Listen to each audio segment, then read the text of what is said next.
La jeunesse face aux défis du civisme et de la citoyenneté en cette fin d'année 2022. Au Togo, nous allons discuter de cela avec notre invité Saint-Éloi Pandam. Il est expert en formation en sécurité routière. C'est un plaisir de revoir sur ce plateau de l'invité. Vous allez bien, j'espère. Je vais bien et vous?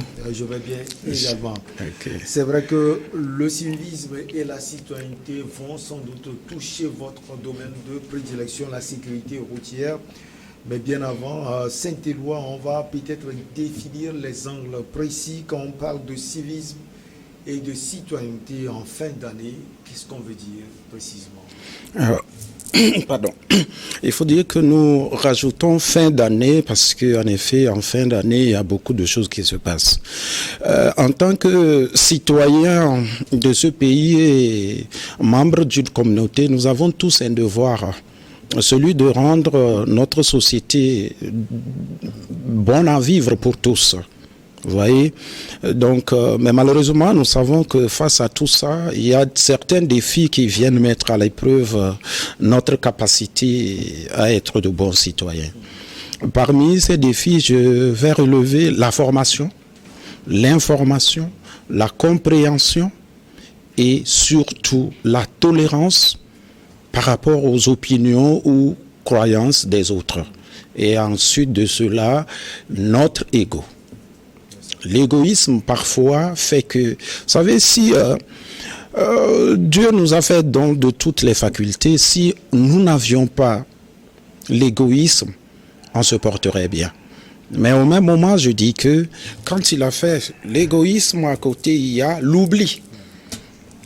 Pour toute chose, il faudrait qu'on oublie afin de pouvoir avancer.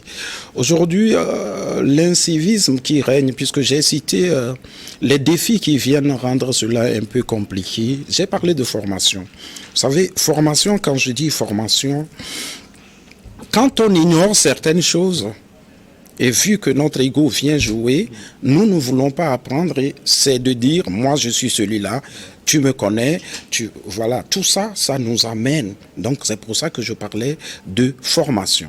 Quand je viens au niveau de l'information, quand on, toujours dans le cadre de l'ignorance, quand je ne suis pas informé, sensibilisé par rapport à certaines choses, il arrive parfois que je mélange tout cela et l'incivisme règne. Et quand on parle de tolérance, quand on ne sait pas tolérer pour dire que toi, tu as dit telle chose, je devrais plutôt t'écouter et plutôt que de dire moi, je suis de telle communauté ou moi, je suis d'ici. Et maintenant, l'égoïsme. Vous savez, aujourd'hui, les jeunes, ça donne, je ne sais pas si c'est du suivisme, on suit le mouvement. On suit le mouvement et on pense que dehors, lorsqu'on est impoli, on a beaucoup à y gagner. Et ça devient récurrent et on répète. Voici tout ce truc-là qui fait que l'incivisme règne. Sinon, moi je pense que les jeunes, surtout le Togolais, a du potentiel. Il aurait suffi qu'ils se mettent à l'auto-entrepreneuriat et que ce truc-là, nous n'allions plus avoir beaucoup de ces comportements dans nos milieux. C'est l'accumulation de frustration. Tout ça. Et aussi le suivisme. Quand je dis le suivisme, des fois, nous voyons certains jeunes. Vous savez, aujourd'hui, avec l'avènement des réseaux sociaux, certains, pour ceux qui comprennent, ça allait être un avantage.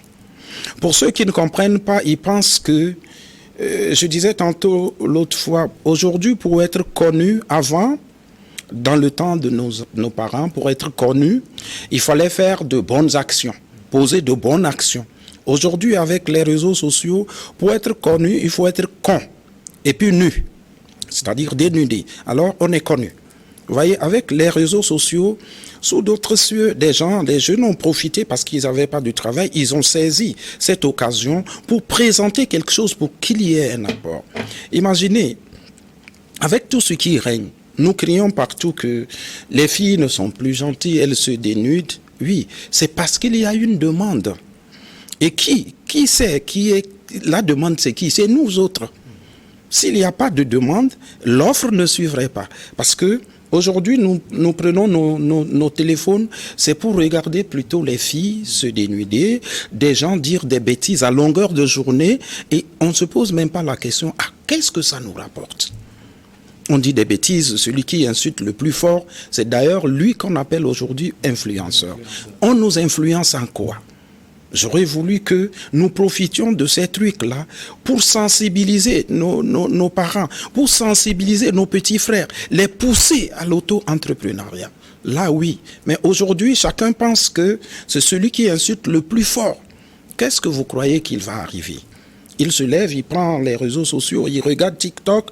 À longueur de journée, tout ce qu'on fait, c'est injurier, insulter, tout ça. Et après, on s'étonne que même des petits-enfants. Aujourd'hui, regardez, on parle de sextape partout dans des écoles. Avant, il n'y avait pas ce phénomène. Donc, c'est tout ça. Et le manque de sensibilisation, d'où je parlais d'information, ça crée cette frustration qui amène des gens à ne plus respecter. Alors, l'incivisme dont vous parlez, le manque de citoyenneté, à travers quel au pluriel, bien sûr, comportement précis, on peut voir cette jeunesse. C'est vrai, vous avez cité quelques comportement tout à l'heure, mais en fin d'année, au moment des fêtes, par exemple, Saint-Éloi, à travers quel acte précis on peut constater cela chez les jeunes? Oui, par la prise de l'alcool, par exemple. On pense que se réjouir à l'approche des fêtes, c'est quand on boit énormément. Mais non. Se réjouir peut aussi être quand on se retrouve ensemble, même partager un verre d'eau, rire. Parce que déjà, l'alcool nous donne un plaisir aussi égoïste. Parce que si moi je bois, c'est moi seul qui ressens le plaisir là. Toi, si nous sommes à côté, toi, tu ne ressens pas. Alors, ce qu'il faudrait faire, c'est à travers ce que, justement, vous êtes en train de faire, la sensibilisation et l'information. À l'approche de ces fêtes, ce qu'il faudrait dire aux jeunes, puisque lorsqu'on boit, il y a même des gens, ils sont sur la route, il a déjà bu, ou l'euphorie, voilà, l'euphorie même de la fête, ils s'attaquent même aux édifices. Il peut marcher, oui, il voit un feu rouge ou bien quelque chose, il casse pour le plaisir. Pour lui, c'est un plaisir. Vous voyez? Et donc, l'approche des fêtes fait que ce truc-là s'augmente. Et pour lui, c'est son plaisir. C'est comme quelqu'un qui est sadique. C'est quand il fait du mal qu'il ressent du plaisir. Vous voyez, ces genres de comportement aussi, il se dit, la fête, peut-être, il n'a pas de poulet pour tuer, il n'a rien. Lui, il transforme ce truc-là en se dit, je vais être impoli, je vais insulter les autres, je vais embêter. Et sur la route, vous n'allez constater que ça. Vous avez jamais vu une fête au Togo qui s'est passée sans que des gens se battent, sans que des gens restent un groupe qui est en train de crier, se dire des mots forts? Non, ça n'existe pas. Et donc, pour ça, il faut toujours, avant même les fêtes, commencer à parler aux jeunes, leur faire, je parlerai de coaching. Et le coaching réside dans le fait de leur proposer des projets qu'ils pourraient éventuellement. Parce que quand on est occupé, on n'a pas le temps de faire ces choses. Le manque d'occupation parfois fait qu'on rentre dans certains groupes et c'est fini, allez, on s'en va, on suit le mouvement. Voilà. Alors, tout cela entraîne, si on peut le dire, des antivaleurs, sans doute, et ces antivaleurs entraînent la fragilisation de la vie économique, politique, ainsi que la dégradation du tissu social, sans doute. Ça, c'est clair. Et c'est bien noté, naturellement. Quand nous avons chaque pays, comment un pays se développe? C'est à travers les citoyens du pays. Vous savez, ce n'est pas seulement l'État qui doit faire. Sous d'autres cieux, c'est la population qui est riche. C'est pas ici. Ce ne sont pas les dirigeants. Ici, tout le monde qui va, par exemple, à l'école, espère travailler dans un bureau. Comprenez? Pourquoi? Parce que nous ne créons pas. Nous ne créons pas. Chaque individu pouvait se mettre à son compte. Je pense qu'on n'allait pas avoir ce problème.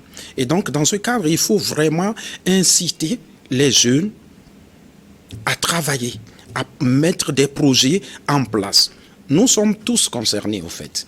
Quand nous pensons que celui-ci fait ça, ça ne me regarde pas. Avant, quand un vieux, au temps de nos parents, quand un vieux passait, il a son vélo, il voit deux jeunes se battre, qu'est-ce qu'il faisait? Il garait son vélo et il fouette ces jeunes-là. Aujourd'hui, vous savez ce qui se passe? Non. Si ce même vieux est là aujourd'hui, il gare son vélo, il sort son appareil photo pour filmer ces jeunes-là. Nous ne prenons plus tout cela en compte. D'où cette dégradation. Je ne sais pas si je me fais comprendre. Voilà. Donc, c'est exactement ce qui se produit. Et si on ne fait pas attention, ce n'est pas prêt de s'arrêter. Alors, l'incivisme, là, on peut remarquer cela dans votre domaine précis, Saint-Éloi-Pendam. Votre domaine, c'est la sécurité routière. La semaine écoulée, le ministre de la Sécurité a dressé le bilan des accidents de moto et de voiture à l'approche des fêtes. C'est un bilan, on peut le dire, noir. Alors, Saint-Éloi, qu'est-ce qu'on peut faire pour éviter cela? Oui, qu'est-ce qu'on peut faire? Nous avons, lors de mon dernier plateau, j'avais même annoncé que je ferai 4 gares routières par mes propres pour aller. Et je remercie d'ailleurs, comme vous le dites, le ministre de la Sécurité qui nous a soutenu dans cette campagne de sensibilisation. Il faut énormément de campagnes. C'est parce que nous nous taisons. Il faut. Je dis souvent, la sécurité routière, c'est un problème sociétal qui devrait être... Non, partagé, pas qui devrait. C'est partagé parce que moi, je peux être à la maison, je dis, je ne roule pas, je m'en fous, mais je peux envoyer mon fils. Quelqu'un qui ne sait pas rouler peut le prendre. Et tout ça, c'est dû aussi au stress. L'incivisme, rajouté au stress, fait qu'on crée énormément d'accidents. Vous savez, beaucoup de gens ignorent déjà le code de la route. J'en avais déjà parlé. Beaucoup de gens, ça, il ne faut pas qu'on se cache. Beaucoup de gens ignorent le code de la route. C'est les règles de circulation. Mais comment on peut circuler quand on ignore les règles qui régissent cette circulation? Ok. Alors, quelqu'un, lui, qui ne connaît pas ces règles, comme je disais, l'incivisme, il vient, il te croise à un rond-point ou à quelque part qu'il ignore comment il faut faire. Il pense qu'en t'insultant ou en t'agressant, il résout le problème. Il te voit à ce rond-point, il ne sait pas comment on passe dans un carrefour à sens giratoire. Il est le premier, il va te dire « Yakame omunya honkukwa ». Et alors, on va s'arrêter. S'il avait dit ça à quelqu'un qui a aussi un tempérament, qu'est-ce qu'ils vont faire? Ils vont rester là, à se bagarrer. Et ça crée de l'embouteillage. Peut-être quelqu'un qui roulait à vive allure, lui qui ne sait même pas, il vient rentrer. Tout est lié. L'incivisme, ça crée des accidents. Ça, c'est clair. Puisque vous croisez 2 personnes. Imaginez, on dit que pour conduire, il faut toute notre attention. Mais vous allez remarquer ce phénomène. Il est sur son volant, mais il se bagarre avec quelqu'un d'autre. Alors, qu'est-ce qui conduit alors? Le véhicule va vers où notre regard va. Et tu te mets à insulter quelqu'un d'autre. Tu n'as pas de tête. Toi aussi, imbécile, et machin, machin. On a vite créé des accidents. Même s'il n'a pas créé un accident en cet endroit, il a déjà le sang chaud. Il quitte à ce moment. Toute personne qu'il va croiser, il ne sera pas tendre avec ces gens-là. Peut-être le gars veut lui dire même, ta portière, fous-moi le camp. Nous n'avons que ça en bouche. Et aujourd'hui, l'incivisme qui règne dans la circulation, c'est criant, c'est énorme. On ne sait pas comment. Tu veux même parler à quelqu'un qui quitte là-bas, c'est pour toi la route. Quitte là-bas, nous tous nous payons. Et des fois, moi, je dis aux gens, je comprends, je suis content que tu me dises, nous payons tous des impôts. Si tu dis nous payons tous des impôts, ça voudrait dire que cette route aussi m'appartient. Comment tu as pu oublier ça? Mais tu me dis, quelqu'un fait quelque chose qui n'est pas bien, tu veux le raisonner. Il te dit, c'est toi qui paies, c'est pour toi la route là. Non, il faut qu'on comprenne ça, qu'on soit tolérant, qu'on s'écoute. On pourrait éviter au moins ces accidents-là. Ça, c'est vrai. Si, imaginez encore en période de fête, quelqu'un qui a pris l'euphorie et tout ça, même il y a des gens, sérieusement, qui n'ont même pas bu, ils n'ont pas trouvé un verre à boire. Mais ils suivent le mouvement. Ils te croisent, ils veulent te faire croire qu'il est en joie, il fête. Une fois, je revenais d'un concert. Nous sortons du concert et je roulais. Et il y a quelqu'un, lui il est là, ils sont en train de crier, il crie. Et arrivé, quelqu'un était à moto, arrivé à son niveau, il a donné un coup au gars qu'on a remorqué, bam! Il est parti. Et il est parti. Est-ce qu'on peut expliquer ça? C'est ça, ce phénomène-là. Donc il y a des gens qui se contentent de tout ce truc. Et donc souvent... Alors Saint-Éloi-Pendam, les faits sont là.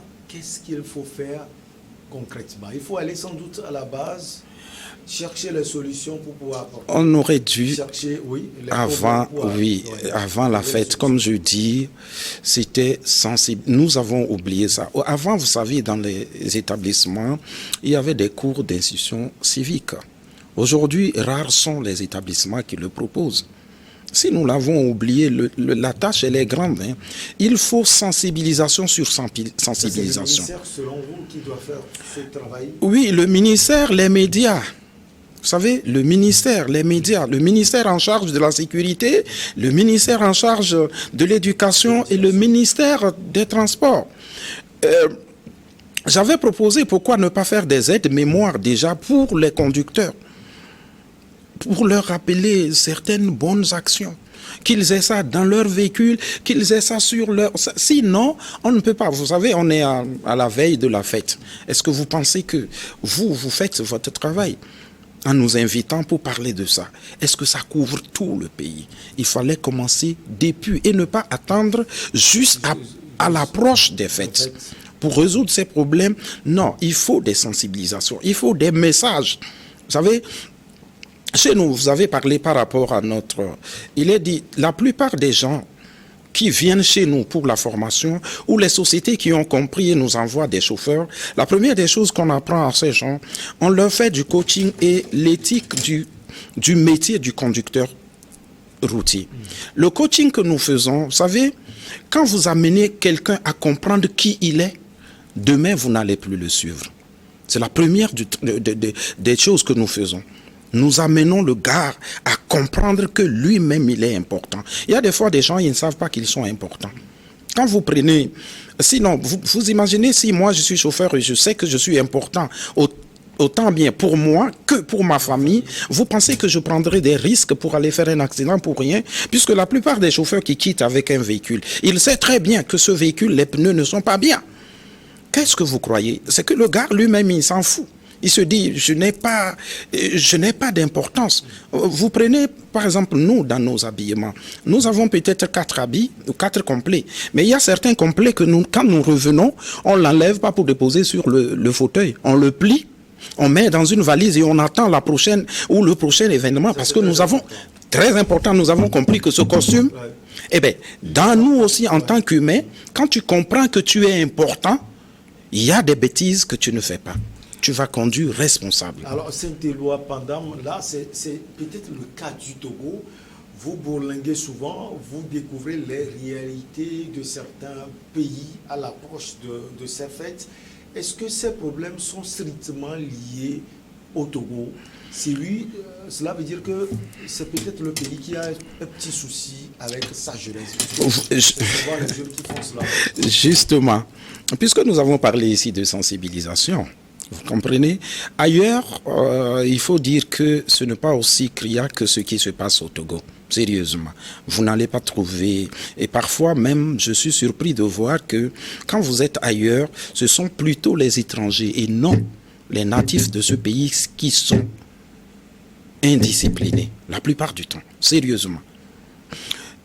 Ici, le problème, comme je viens de le poser, c'est parce que dès la base, nous n'avons pas commencer par prendre, comment je dirais, il y a eu un laisser-aller, vous comprenez? Il y a eu un laisser-aller.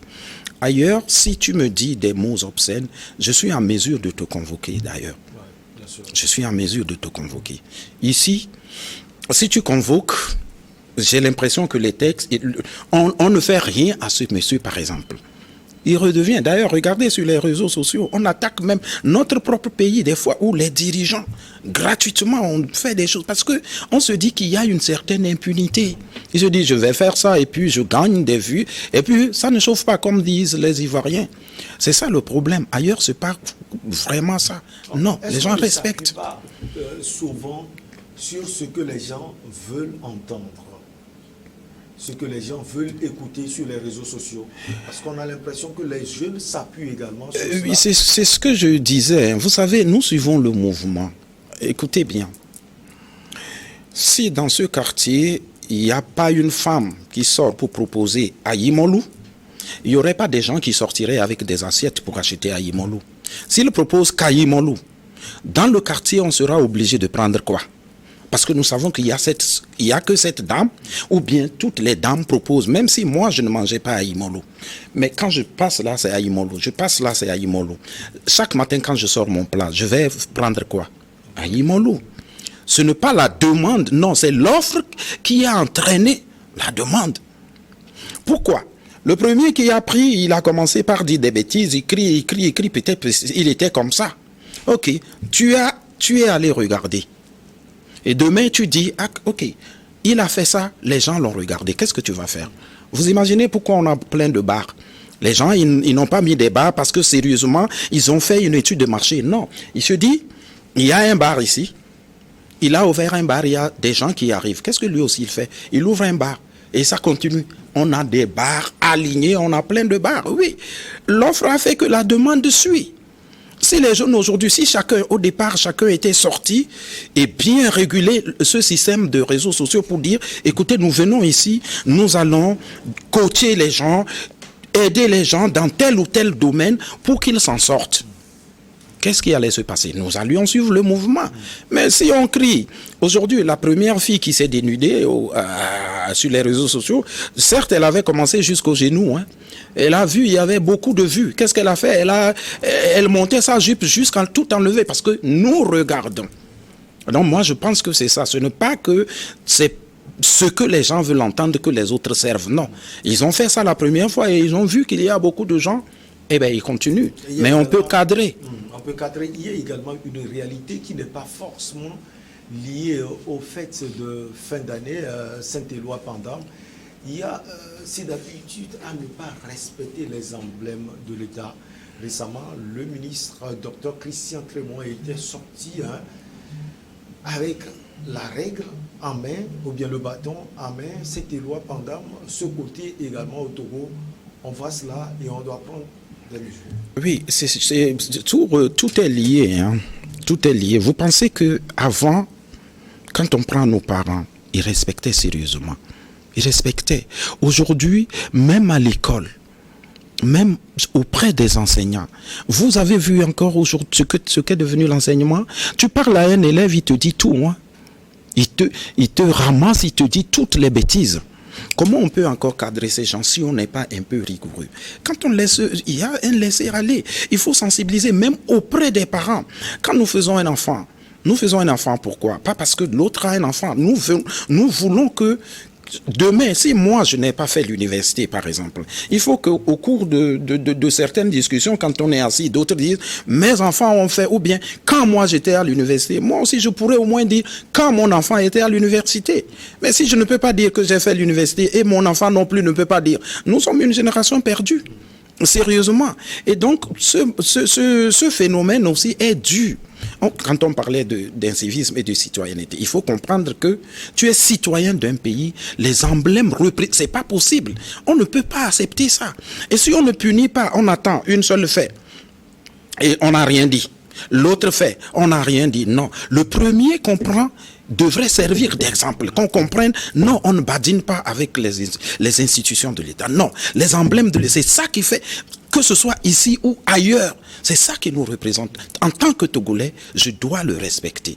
Mais si on laisse, on attend que 10 fassent d'abord, et ensuite on dit, j'attrape le 11e, non, ça ne résoudra pas le problème. C'est dès le matin qu'il fallait parler. Et vous allez à l'école, ça là, ça se respecte. On ne badine pas avec ça.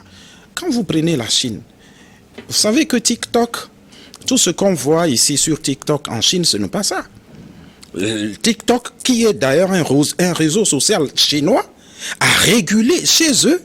On ne fait que vous apprendre l'électronique. C'est-à-dire, sur TikTok, tu ne vois que ça. L'innovation, tac, tac, tac, tac. Ce que nous voyons sur les TikTok en Europe ou en Afrique, en Chine, non. Comment vous voulez qu'un enfant comme ça, quand il va se lever, qu'est-ce qu'il saura faire? Les mêmes choses. Ouais. Mais si nous acceptons, nous pouvons réguler. Mais si nous acceptons, aujourd'hui même on n'a plus, c'est-à-dire on n'a plus de respect pour les morts. Même les morts, ce que nous avions avant. Quelqu'un peut aller, et il voit un mort, même si on l'a caché, il peut enlever juste pour filmer. Et vous pensez que ça amène quoi? Si ce gars, Il ne trouve plus de mort. Vous pensez qu'un jour, il ne peut pas être pensé. C'est comme une addiction. Il veut toujours, il veut des trucs morbides pour prendre des photos pour envoyer. Vous pensez que si un jour il n'en trouve pas, il ne peut pas être tenté à commettre? Il faut qu'on fasse attention. Il y a beaucoup de choses qu'il faut voir. Merci beaucoup à vous, Saint-Éloi. C'est le terminus.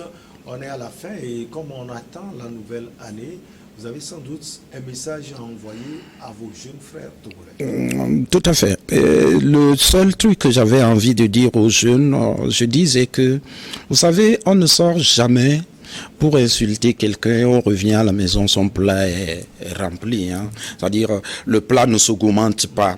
Et dans ce sens, qu'est-ce que moi j'ai comme question à poser? Pourquoi on le fait? Et je sors à longueur de journée, je ne fais que dire des bêtises aux autres, je reviens, ma situation reste la même. Alors ce que je voudrais dire à mes frères, il faut que nous soyons nombreux avant d'être indisciplinés. Je leur souhaite une très bonne année et leur demande de prendre des résolutions pour cette année, de réfléchir. Nous avons des enfants. Tu imagines que ton fils te voit, toi en tant que père, sur la route, en train de crier, vous vous insultez comme des enfants. Qu'est-ce que tu peux donner comme... Quel exemple tu donnes à ton enfant? Alors moi je leur dis, pensez plutôt à chercher quoi faire. Aujourd'hui, sérieusement, l'Afrique est encore vierge, on peut tout faire. Malheureusement, nous n'y pensons pas. Je donne un simple exemple que l'on comprenne qu'on peut tout faire. Je vends des herbes pour moutons, tout le monde vend à Gbossi, mais si moi je suis entrepreneur, je peux faire ça, que ça sorte. Je prends les herbes là, au lieu de le mettre en vrac, je le découpe comme ça. Bien fait, j'attache, je vais pouvoir. Les gens aiment ce qui sort. Vite vendre, nous avons plein de trucs. Même l'eau. Vous savez, pourquoi on ne profite pas des réseaux sociaux? Je peux me dire, je vends de l'eau. J'ai mes contacts. Tu sais, ne va plus acheter de l'eau. Contacte-moi, je viens te livrer. Pourquoi nous disons qu'il n'y a rien à faire? Il ne faut pas attendre toujours dire qu'est-ce que l'État fait pour moi, mais qu'est-ce que nous faisons. Alors, je dis à mes frères, moi qui suis ici, j'ai vraiment galéré avant de monter ma structure. C'est dans ce sens que je parviens, j'ai déjà gravi beaucoup affronté, voilà. Donc, je leur dis, ne pensez pas, ne soyez pas désespérés. Ayez confiance en ce que vous avez monté et suivez ça et arrêtez de tout le temps de dire ça va aller. Et moi ce truc là ça m'énerve, ça va aller là, ça m'énerve. Quand tu prends le schéma de ça va aller, tu ne te retrouves pas dedans. Tu dis que ça va aller et puis toi tu restes. Alors je vous souhaite bonne année et à la prochaine. Merci beaucoup à vous Saint-Éloi Pandam. Vous êtes expert en formation, et surtout en sécurité routière avec vous. On a parlé de la fin d'année 2022, la jeunesse face aux défis du civisme et de la citoyenneté. Infini merci à vous. C'est moi qui vous remercie. La pause pour le journal et derrière on reçoit nos invités pour votre émission politique Regard Croisé.